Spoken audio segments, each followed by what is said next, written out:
वरुण अपनी माँ के साथ रहता था। वरुण काफी अमीर घर से, उसको ना तो किसी चीज की कमी थी और ना ही वह अपनी माँ को किसी चीज की कमी होने देता था। एक दिन वरुण अपने ऑफिस में जाता है और उस दिन कविता नाम की एक लड़की उसके ऑफिस में आती है। एक्सक्यूज मी सर, मे आई कम इन? हाँ हाँ आओ। जैसे ही कविता चेयर पर बैठती है तो वरुण उसे देखता ही रहता है। ऐसा लगता है मानो जैसे वह उसे पहली ही नजर में पसंद आ गई हो, लेकिन वरुण उसे कुछ भी जाहिर नहीं होने। तो आपका नाम क्या है और आप यहाँ मेरी कंपनी में जॉब क्यों करना चाहती हो? मेरा नाम कविता है और मैं इस कंपनी में जॉब इसलिए करना चाहती हूँ क्योंकि मुझे अपनी एबिलिटीज पर पूरा विश्वास है कि मैं इस कंपनी को आगे बढ़ाने में सक्षम हूँ और मैं अपना बेस्ट से बेस्ट ही दूंगी। आपको पता है यहाँ जॉब की प्रोफाइल क्या है? जी हाँ सर, यहाँ पर पर्सनल असिस्टेंट की जॉब है। तो क्या तुम कैपेबल हो इस जॉब को करने में? जी हाँ सर, मैं हूँ। तुम जानती हो तुम्हें कभी कभी ऑफिस में भी रुकना पड़ सकता है। इस बात से तुम्हारे पेरेंट्स को कोई दिक्कत तो नहीं होगी ना? हाँ सर, मैं जानती हूँ कि कभी कभी मुझे यहाँ रुकना पड़ सकता है। और रही मेरे पेरेंट्स की बात, तो सर मेरे पेरेंट्स नहीं है। मैं कुछ अनाथ बच्चों के साथ रहती हूँ और मुझे उनका ही पेट पालना है, इसलिए मैं सभी चीजों में एग्री हूँ। उसकी यह बात सुनकर वरुण को बहुत बुरा लगता है। वह उसको अपनी कंपनी में जॉब दे देता है। इस तरह कविता अपना काम अच्छे से करने लगती है। एक वरुण की तबीयत ज्यादा बिगड़ जाती है और उस दिन वरुण कविता को कॉल करके, आज मेरी तबीयत काफी खराब हो रखी है, इसलिए आज की मीटिंग्स और ऑफिस तुम संभाल लेना। पर सर मैं अकेले कैसे? कविता, मैं जानता हूँ कि तुम इस ऑफिस को बहुत अच्छे से संभालोगी, साथ ही मीटिंग भी अटेंड करोगी। इतना कहकर वरुण फोन काट देता है। वहीं दूसरी ओर कविता भी वरुण द्वारा दी गई जिम्मेदारी को अच्छे से संभालती है। और शाम को जब वह ऑफिस में राउंड लगा रही थी, तभी कविता को ऑफिस के कुछ वर्कर ग्रुप में बैठकर आपस में बातें करते हुए नजर आते हैं। गाइस, ये क्या कर रहे हो तुम सब? मैं काफी देर से कैमरा में देख रही हूँ। तुम लोग ग्रुप बनाकर काफी देर से बातें कर रहे हो। एक्सक्यूज मी, तुम वरुण सर की असिस्टेंट हो? इसका मतलब ये नहीं कि तुम हमारे सर चढ़कर नाचोगी। उनके एक असिस्टेंट हो, हमारी ओनर रही, इसलिए अपनी हद में रहो। मैं अपनी हद में ही हूँ। उनके ना होने पर ये ऑफिस मेरे अंडर है और इस ऑफिस में डिसिप्लिन बनाए रखना मेरा कर्तव्य है।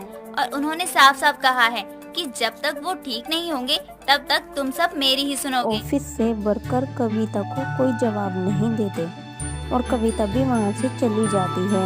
ऐसे ही कुछ दिन बीत गए और उन दिनों ऑफिस के लोग कविता के बारे में तरह तरह की बातें बताने लगे थे। इस बात से अनजान की वरुण के पीठ पीछे कविता को क्या कहा जाता है। तो वरुण ठीक हो ऑफिस आ जाता है। सबके सामने कविता को बधाई देते हुए कहता है, वेल डन कविता, मुझे सच में बहुत खुशी हो रही है कि तुम इस ऑफिस में हो और मेरे ना होने पर भी तुमने इस ऑफिस में डिसिप्लिन बनाए रखा। Thank you sir. Varun Kavita की तारीफ कर ही रहा था, तभी ऑफिस के कुछ वर्कर अपन दोनों के बारे में बात करते हुए बोलते हैं, भी क्यों नहीं, आखिर ये इसकी छुपावटी गर्लफ्रेंड जो है। इन लोगों का तो यही होता है। ये लोग इसलिए तो अपने एक पर्सनल असिस्टेंट रखते हैं ताकि उनसे मजे ले सके। अरे लड़के तो होते ही ऐसे, लड़की को संभल के रहना चाहिए ना। और जब लड़की खुद ही ऐसे कर रही है तो लड़का तो पीछे जाएगा ही ना। वे सभी उनके बारे में बात कर ही रहे थे, तभी वरुण उनकी यह सुन लेता है और उनको तुरंत जवाब देते हुए, गाइस, मैं आप सभी को एक गुड न्यूज देना चाहता हूँ। तो सर वो गुड न्यूज क्या, कविता मैडम को लेकर कोई बात है क्या? दैट्स ग्रेट, सही समझा तुमने। मैं यहाँ एक अनाउंसमेंट करवाना चाहता हूँ कि जैसा आप सोच रहे हैं कि मैं और कविता एक दूसरे के साथ हैं, तो मैं आपको क्लियर कर दूं कि मैं और कविता बहुत जल्दी शादी करने वाले हैं। Thank you to all. आप सभी लोग इनवाइटेड हैं मेरे रिसेप्शन में। यह बात सुनकर मुंह बंद हो जाता है और वरुण कविता का हाथ पकड़कर उसे वहां से अपने केबिन में ले जाता है और कविता उससे कहती है, वरुण सर, ये आपने क्या किया? और तुम क्या कर रही थी? तुमने मुझे क्यों नहीं बताया कि ये लोग तुमको ऐसा बोलते हैं? अरे यार, फीमेल की रिस्पेक्ट करना मोस्ट इम्पोर्टेंट है। और यहाँ मैंने सुना ये लोग तुम्हारे बारे में काफी कुछ बोल रहे थे और इसीलिए मैंने ये बोल दिया है। पर सर मैं अनाथ हूँ और आपके पेरेंट्स मेरे लिए कभी नहीं मानेंगे। मान जाएंगे, और वैसे भी मेरी फैमिली में मेरी माँ के अलावा कोई नहीं रहता है। और रही प्यार की बात, तो प्यार भी हो जाएगा। वैसे मैं तुम्हें पहले से ही पसंद करता था। मुझे नहीं पता कि तुम मुझे पसंद करती हो या नहीं, पर अब भी ये शादी करके ही रहूंगा मैं तुमसे, क्योंकि इन सभी लोगों ने तुम्हारा नाम मुझसे जोड़ दिया है। कविता वरुण की बात का कोई जवाब नहीं देती और शादी के लिए हाँ कर देती है। और जब शाम को कविता को मिलवाने वरुण अपनी माँ से उसको घर लाता है। कितनी सुंदर है ये। वरुण, यही वो लड़की है क्या जिसके बारे में तू बात करता था? जी हाँ माँ, यही वो लड़की है। कविता बेटा, तू तो सच में बहुत सुंदर है।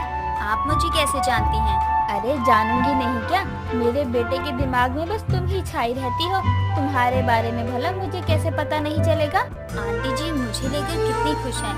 जब उन्हें ये पता चलेगा कि मैं एक अनाथ हूँ और मैं अनाथ बच्चों के साथ रहती हूँ, तो उन्हें कितना बुरा लगेगा कि उनके बेटे ने पसंद भी किसे किया जिसका कोई नहीं है।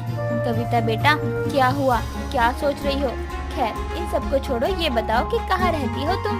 वो आंटी जी मैं। हाँ बताओ बेटा। कविता अब अपना एड्रेस बता देती है और कुछ ही देर में वरुण की माँ के साथ कविता घुल मिल जाती है।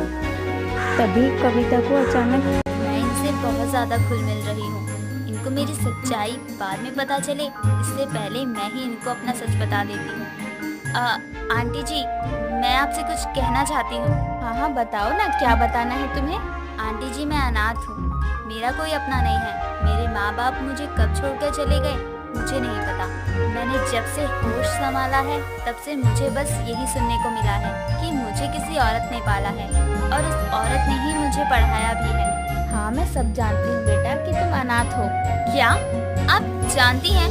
आप जानती हैं फिर भी आप अपने बेटे की शादी मुझसे करवा रही हैं? क्यों? जो अनाथ होता है क्या वो इंसान नहीं होता, या वो हम लोगों से अलग होता है? पर आंटी जी मैं अनाथ होने के साथ गरीब भी हूँ। आप लोग काफी अमीर हैं और मैं गरीब आप लोगों का स्वागत कैसे करूँगी? तो उसकी चिंता मत कर, हर अमीर इंसान गंदा और लालची नहीं होता। हम अमीर भले ही हैं पर हम में भी इंसानियत है और हम सबको दिखाएंगे कि अमीर की सस्ती बारात भी होती है। हम अब तुम्हारे घर बारात लेकर आएंगे, पर सस्ती। अमीर की सस्ती बारात? वो कैसे? वो ऐसे, हम ना तो तेरे घर कार से आएंगे और ना ही बहुत लोगों के साथ आएंगे। बस सिंपल सी बारात लेकर आएंगे, तुझे ब्याह कर ले आएंगे और इस घर की बहू बना लेंगे। पर आप लोग इतने अमीर होकर भी सस्ती बारात लाएंगे, लोग क्या कहेंगे? कविता मैंने आज तुम्हारे सामने ही सबको कहा था ना कि जिसको आना है वो मेरे रिसेप्शन में आ जाए। मैंने सभी को बुलाया है और तुम उसकी चिंता मत करो कि कौन क्या सोचेगा। अरे लोगों का तो काम ही है सोचने का। हाँ बेटा, और रही तेरे बच्चों की बात, तो हम उनको इस लीचड़ से एरिया में नहीं रहने देंगे, उनको एक अच्छे से हॉस्टल में भेज देंगे।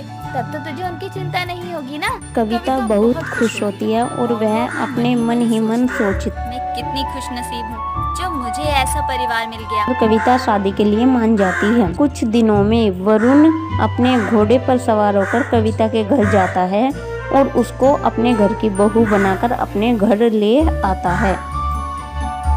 दोस्तों अगर आपको यह कहानी पसंद आई हो तो इस चैनल को सब्सक्राइब कर दीजिए और बेल आइकन प्रेस कर दीजिए।